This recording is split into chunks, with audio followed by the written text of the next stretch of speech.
Hello friend, आज आम आसिक पहुँची जाइए जाजपुर जिले में अवस्थित बैतरणी नदी बही जाऊा बैतरणी नदी कूल अवस्थित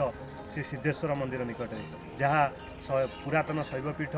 आज आम आसतु बुलिकी देखा आमर श्री श्री सिद्धेश्वर महादेव जहाँ रसिकाकड़ी नाम ख्यात।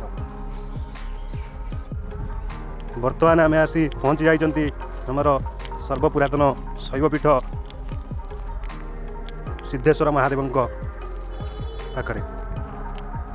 आसतु आमे जाई बाबांकर दर्शन करिया।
मंगलागणे सलिलतनसुताय नंदीश्वरपतनाथ महेश्वराय तस्मै नमकाराय शिवाय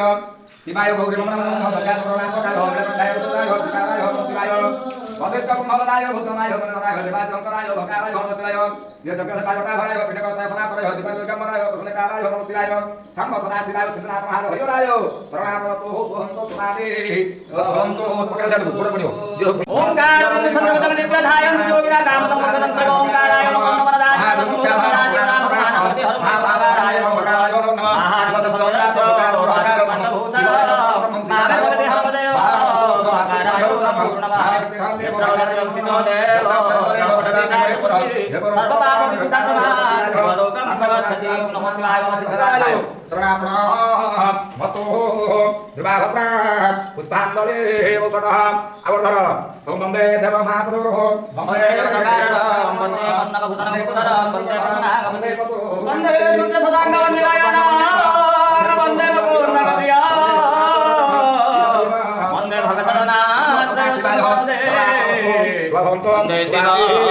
शंकर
जो नदी कूल श्री सिद्धेश्वर महादेवंकर उत्पत्ति जहाँकि बर्तमान आम दर्शन कले श्री सिद्धेश्वर महादेव को देखु यही बैतरणी नदी नदी कूल स्वयं श्री महादेव सिद्धेश्वर महादेव अवस्थित जहाँकि ये माँ पार्वती देवी मंदिर।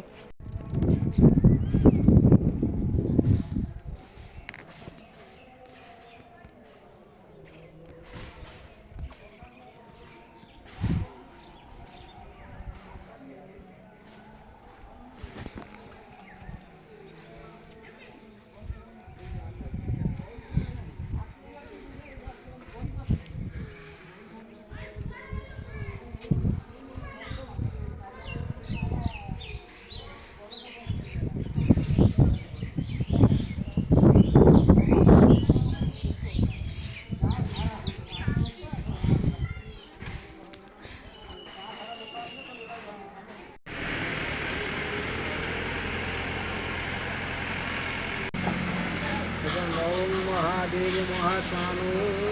महायोगी महेश्वर महापाप हरो देव मकारायो नमो शिवाय बाबा सिद्धेश्वर महादेव महात्मा ये हूँ पवित्र शैवपीठ जाजपुर जिलार हजार हजार शैवपीठ मध्य सर्व पुरातन एवं आर विशेषत्व अनेक रही कहीं केते वर्ष पूर्व ये मंदिरटी पुनस्थापना होती जहाँ आम जाणु वैदिक एवं पुराण कथा अनुसार श्रीकृष्ण पुत्र श्रीजुक्त प्रद्युम्न से 107टी जगार जाई तपस्या करते निजर कुष्ठरोग भल करने 107 जगार तपस्या करी से सिद्धि प्राप्त पाई नथिले ए सिद्धेश्वर क्षेत्र में आसिकी सी तपस्या करी सिद्धि प्राप्त प्राप्ति करते और कुष्ठरोग मुक्ति पाई जहाँद्वारा कि एटा सिद्ध क्षेत्र नाम नामित होगा। परवर्ती सोपान में ये महादेव मंदिर जार नाम सिद्धेश्वर करागला पार्वती माता मंदिर सिद्धेश्वरी एवं ग्रामर नाम सिद्धेश्वर रहा। ये जो पुनः जो दिन ये भगवान को ये प्रतिष्ठा कराई से चैत्र मास शुक्लपक्ष अष्टमी तिथि होता जहाँ असिका कड़ी बा अशोकाष्टमी यात्रा नाम परिचित यह दीर्घ 5 दिन धरी चले चले चैत्र मास शुक्लपक्ष अष्टमी तिथि जोटा कि एप्रिल मसरे गला रिसेंट जा अच्छा कौन केमी नीति केमती ठाकुर ये ठाकुर 2 बेला नीति लगे जेहेतु ये हरिहर मिलन रही ओडिशा भितर 2टी जगह प्रभु लिंगराज भुवनेश्वर आठी बाबा सिद्धेश्वर ये हरिहर मिलन रही दिन में खिचुड़ी डालमा तरकारी खटा ये प्रसाद लगे और राति विष्णुकर धड़ा अन्न तरकारी मौर जहाँ जमी प्रसाद चले आठी 5टी नीति हुए सका मंगला आरती हुए 5टारू तापर बाल्यभोग हुए 10टा बेले गोटे सिद्धि पूजा करा जाए 1 ରୁ 2टा मध्य नीति चढ़े पुणी संध्या बेलू स्नान पर नीति चढ़े। बैतरणी नदी विषय किसी बैतरणी नदी एटा हूँ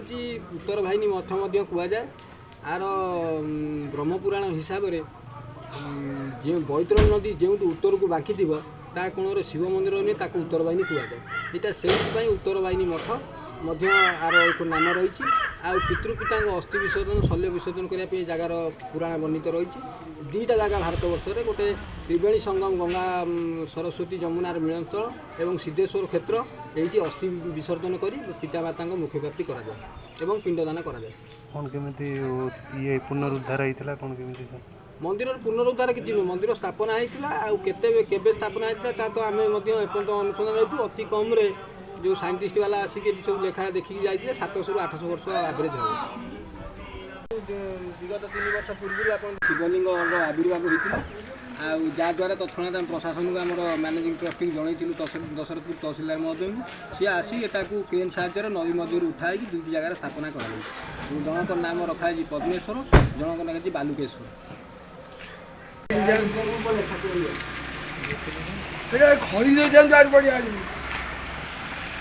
ये हूँ बाबा अष्टेश्वर मंदिर नहीं ये हूँ बाबा अष्टेश्वर मंदिर आंकर विषय में कहूली जे कि ये उत्तर बैतरणी उत्तर दिशा होता समय कोणर ये मंदिरटी रही अष्टेश्वर मंदिर भारतवर्षर कौ जगार ही ना ये प्रथम जगह जो पितृपिता अस्थि विसर्जन करने कहीं राज्य बाहर श्रद्धा आप देखिए सांगे सांगे बालेश्वर और केन्द्रापड़ा 2टी लोक पितृपिता अस्थि नहीं आसते आ पुराण गाथा अनुसार यही जगार अस्थि विसर्जन कले पितृपिता मुख्य प्राप्ति कराए ये हूँ अष्टेश्वर महादेव।